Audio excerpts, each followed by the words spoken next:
يا صباح الفل وصباح الورد وصباح الياسمين، ازيكم يا حبايبي؟ اخباركم ايه؟ ان شاء الله تكونوا بخير يا رب في افضل حال. النهارده يا بنات هنعمل مع بعض ان شاء الله شويه محشي، انما ايه، حاجه لوز اللوز. اتمنى ان شاء الله الفيديو يعجبكم، وما تنسوش اللايك، واللي لسه اول ما تتفرج على قناتي اتمنى انها تشترك وتفعل زر الجرس عشان يوصلك كل شعار جديد باذن الله. هتعملي ايه النهارده يا دودو؟ زي ما انتم شايفين كده هنا ما شاء الله انا كنت محضره كل حاجه معاكم زي ما انتم شايفين.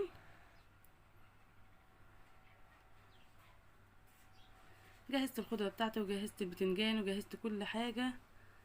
وهنا التسبيكه الجامده، طبعا زي ما انا معوداكم، انا عملتها كتير قبل كده معاكم، فما حبيتش اطول عليكم في الفيديو، قلت لا انا هعملها واجهز وايه واوريكم بس الخطوات واحده واحده كده. هنا الرز بتاعي انا كنت غسلاه ومصفياه كويس جدا زي ما انتم شايفين، عشان ما يبقاش في ميه ويخلي الايه المحشي يبقى صايص معاكي، تحس ان التسبيكه بتصيص كده. وطبعا دي الخضار اللي انا معوداكم عليه، اللي هو البصلايه نيه، والخضار المحشي والثوم، بحب انا احط ثوم كتير، والبهارات بقى هنحط مع بعض البهارات. ده الكمون، المعلقه بتاعه الكمون اتكسرت، فانا زعلت خالص عليها والله بس يلا مش مشكله نبقى نجيب واحد جديد ان شاء الله. زي ما انتوا شايفين كده حبايب قلبي، هنقلب بقى الخليط بتاعنا الجامد ده واحده واحده كده.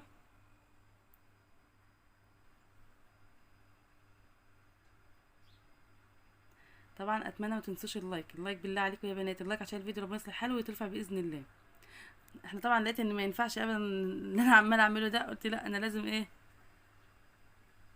نشتغل بايدينا كده. انا هنا كان عندي اصابه عمل، يمكن انتوا ملاحظين صبع كبير اللي في الايد التانية متعور، وكان يوم صعب جدا، السكينه جابته نصين، بس الحمد لله، اللهم لا مانع ولا اعتراض في حكمك يا رب. لازم نقول الحمد لله على كل شيء. السكينه كانت حاميه جدا وانا بنضف البطايه بتاعتي، والحمد لله. هنا انا جهزت الخليط زي ما انتوا شايفين، نبدا نحشي بقى ايه المحشي الجميل بتاعنا.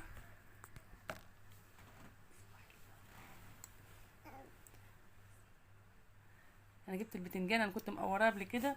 انا هنا عامله معاكم محشي بتنجان اسود، وشويه من البتنجان الابيض. حقيقه احنا ما بنحبش البتنجان الابيض، بس انا قلت اجربه كده ولقيت فعلا طعمه مش قد كده، ما عجبنيش. هو طبعا في ناس كتير بتحب الابيض اكتر من الاسود، بس لولا اختلاف الاذواق لبارت السلع. انا عن رايي انا البتنجان الاسود احسن بكتير. بسيبها فاضيه كده زي ما انتوا شايفين، عشان ايه ما يفضيش معانا رز في الحله، والرز يلاقي فيه مساحه يمشي فيها كده. وعامله فلفل وكان جميل خالص خالص خالص. طبعا ما تنسوش ان الفلفل الاحمر اللي انا بحطه ده في التسبيكه بيخلي معايا التقليه طعمها تحفه، ولونها بيبقى احمر وحلو، وبتبقى ايه مشطشطه، يعني ايه شويه صغيرين كده، كله بيعرف ياكل منه الحمد لله، كبير وصغير.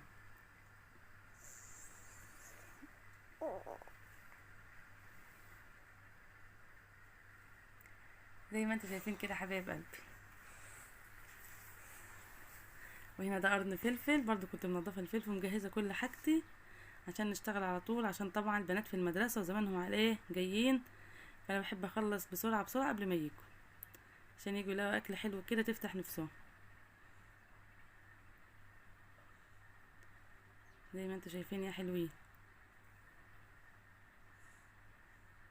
انا هنا استأذنت منكم شويه وقلنا ايه كفايه بقى كده، نروح نحشي وبعدين نرجع لكم.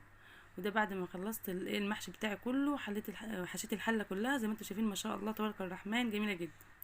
وهنا البطايه بتاعتي اللي عملت المرطه بتاعتها، بصل وتوم وفلفل اسود وكمون وملح.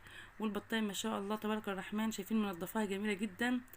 ده اول مره كنت اذبح لوحدي من غير ما يكون معايا حد من البنات يمسك عليا، بس الحمد لله عرفت كنت عايزه اوريك والله، بس طبعا ما ينفعش المقاطع دي. شايفين ما شاء الله نضفتها، وكنت نقعاها في ميه بخل وكانت حاجه ما شاء الله تبارك الرحمن، جميله جدا جدا جدا. البط البلدي ده لا يعلى عليه.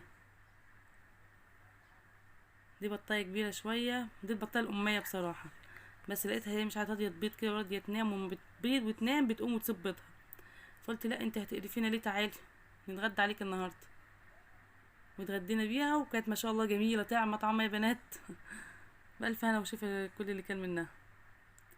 انا هنا الميه بتاعتي غلي زي ما انتوا شايفين، بنزل بالبطايه بتاعتي فيها. وهنا رشيت رشه كمون.